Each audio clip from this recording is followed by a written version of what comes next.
नमस्ते। Welcome to guides messages series. ये 9th video है। गाइड्स का रहस्य और भी गहरा होता जा रहा था। जिनको हम जानते हैं वैसे वैसे दिव्य आत्माएं, गुरु, गाइड्स, ऋषि, देवी देवता तो गाइड्स के रूप में हीलिंग सेशन में आ ही रहे थे, पर जिनके बारे में हम नहीं जानते वो भी गाइड बनकर आ रहे थे।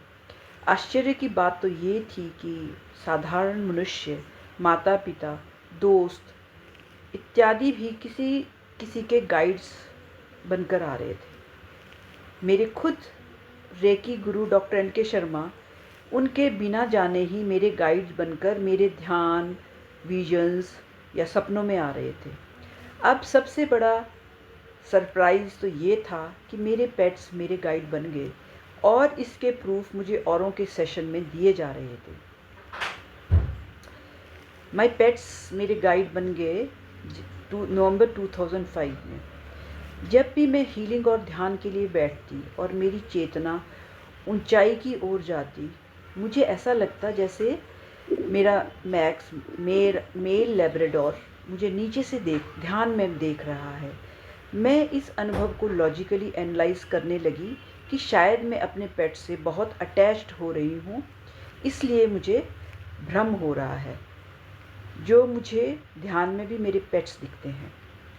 कई बार मुझे अपने पेट्स के इंट्यूटिव फ्लैशेस आते थे। जब भी मैं उनसे अधिक अटैचमेंट अनुभव करती तो मैं खुद को सावधान करती और उनसे बातें करने लगती कि तुम क्या चाहते हो कि मैं तुम्हारे मोह में पड़ जाऊं?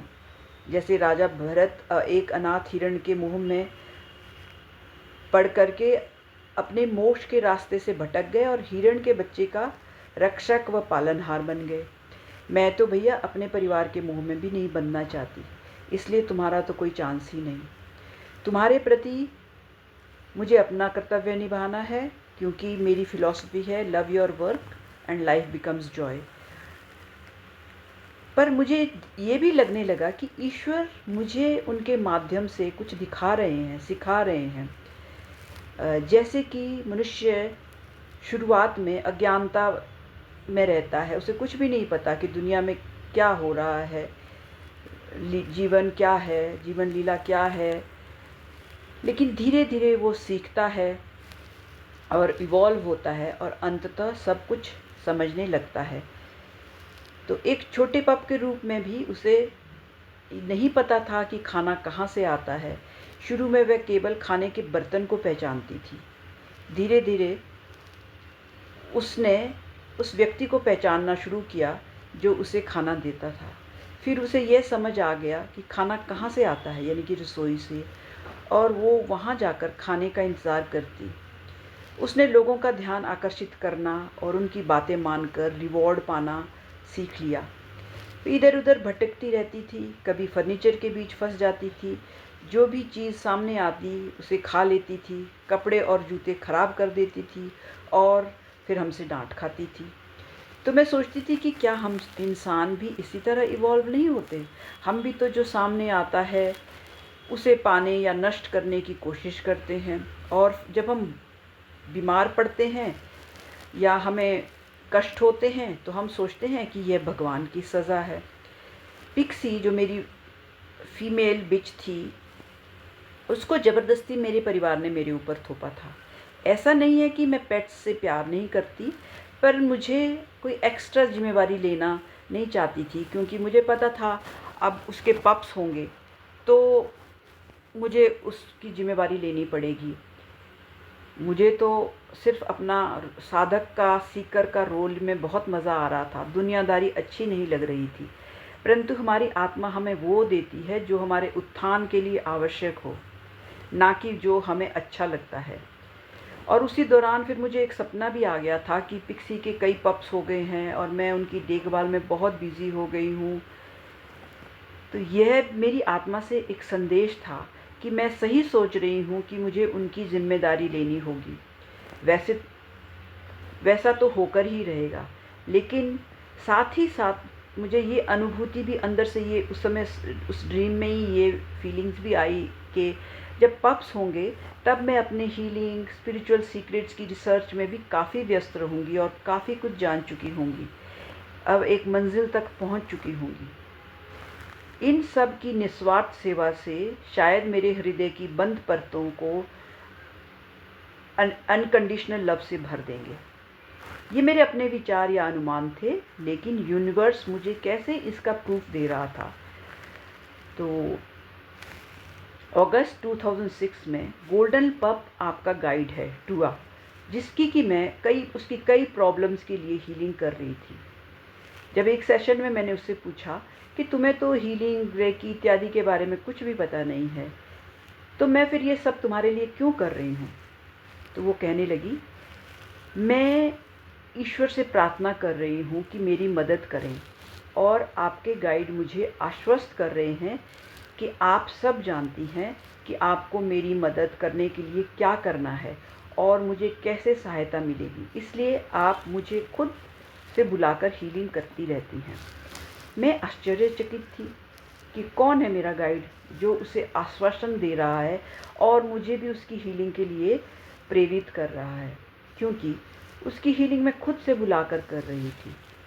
मैंने उत्सुकता से उससे पूछा, कौन है मेरा गाइड जो मुझे तुम्हारी हीलिंग के लिए इंस्पायर करता है। उसने मुझे चौंकाते हुए कहा, ये तो एक गोल्डन कलर का पप है जिसे कोई आपको लाकर दे रहा है और अब आप उसकी देखभाल कर रही हैं।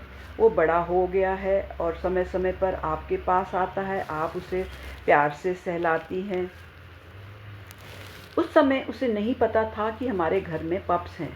उसने सोचा कि कोई कहीं से किसी ने मुझे ये पप ला के दिया होगा और मैं उसे खिलाती पिलाती होंगी।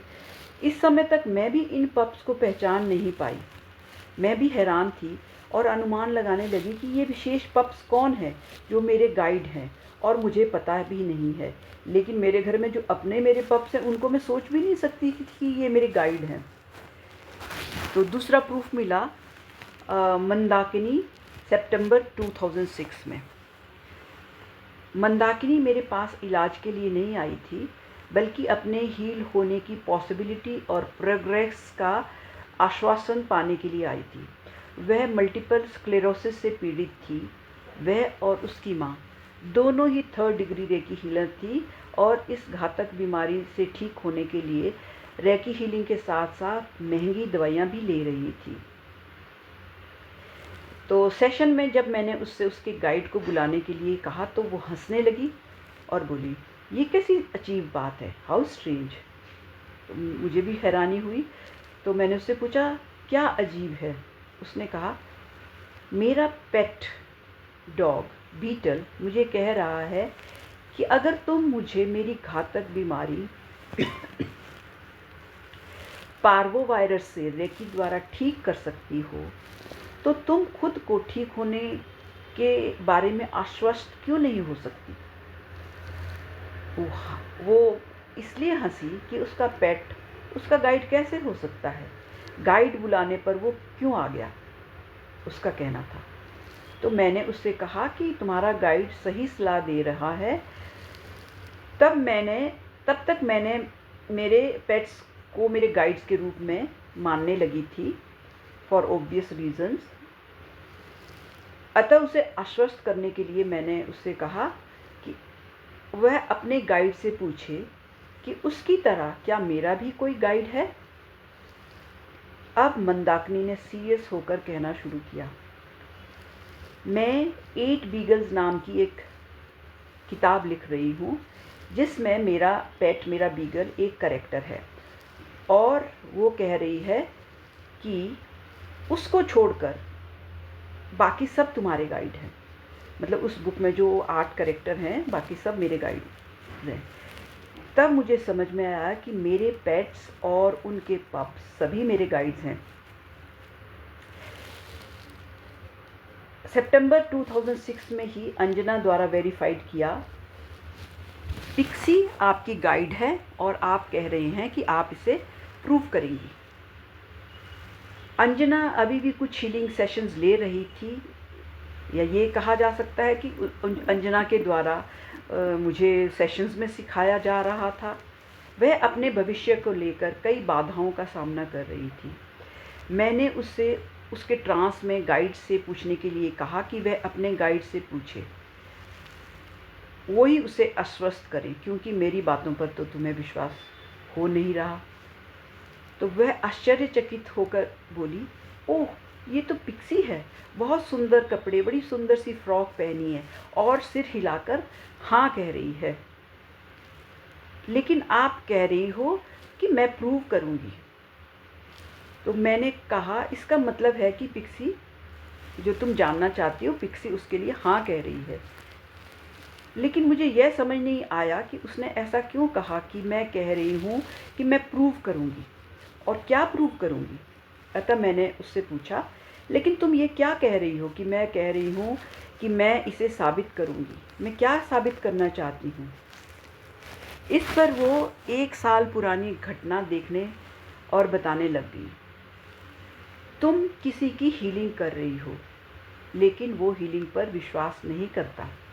उसकी शक्ल कुछ तुम्हारे पति से मिलती है, परंतु उसकी मूंछें बड़ी है। वह तुम्हारे साथ इस विषय पर बहस कर रहा है और तुम्हें पसंद नहीं आता। तुम समझ गई हो कि ऐसे लोगों को नहीं समझाया जा सकता, इसलिए तुम चुप हो गई।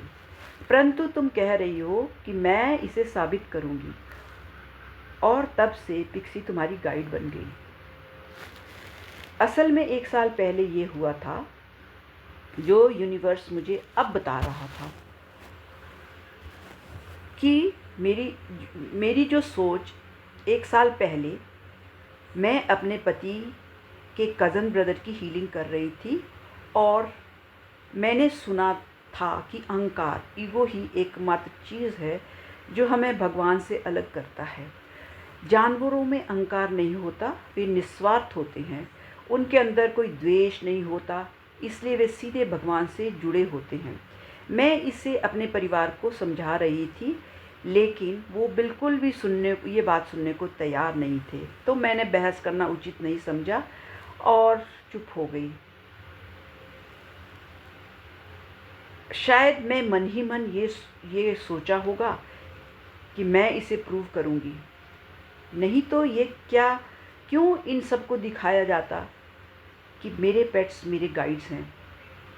और अब तो मैंने सच में अपने पेट्स को अपना गाइड मानना शुरू कर दिया, क्योंकि मैंने डोलोरेस कैनन से एक लेक्चर में सुना था कि अगर आप विश्वास करते हो तो उस पर पूरी तरह विश्वास करना होगा, otherwise there is nothing more to it. और अब पिक्सी वास्तव में मेरी गाइड बन गई। जनवरी 2007। Logical mind is not the best जज। जब मैंने पिक्सी के पप्स होंगे इस सपने को स्वीकार कर लिया, तो मेरा लॉजिकल माइंड योजना बनाने लगा कि कम से कम पिक्सी के बच्चे कड़ाके की ठंड में ना हो। अगर मौसम अच्छा होगा तो मैं उसे गैराज में रख सकती हूँ। सर्दियों में उसकी देखभाल के लिए और मेहनत करनी पड़ेगी। लेकिन यूनिवर्स ने तो कुछ और ही प्लान बना रखे थे। पिक्सी ने 4 जनवरी 2007 को सुबह 4 बजे मेरे ही कमरे में अचानक पप्स को देना शुरू कर दिया। जो भी संभव था मैंने उन्हें आराम देने की कोशिश की।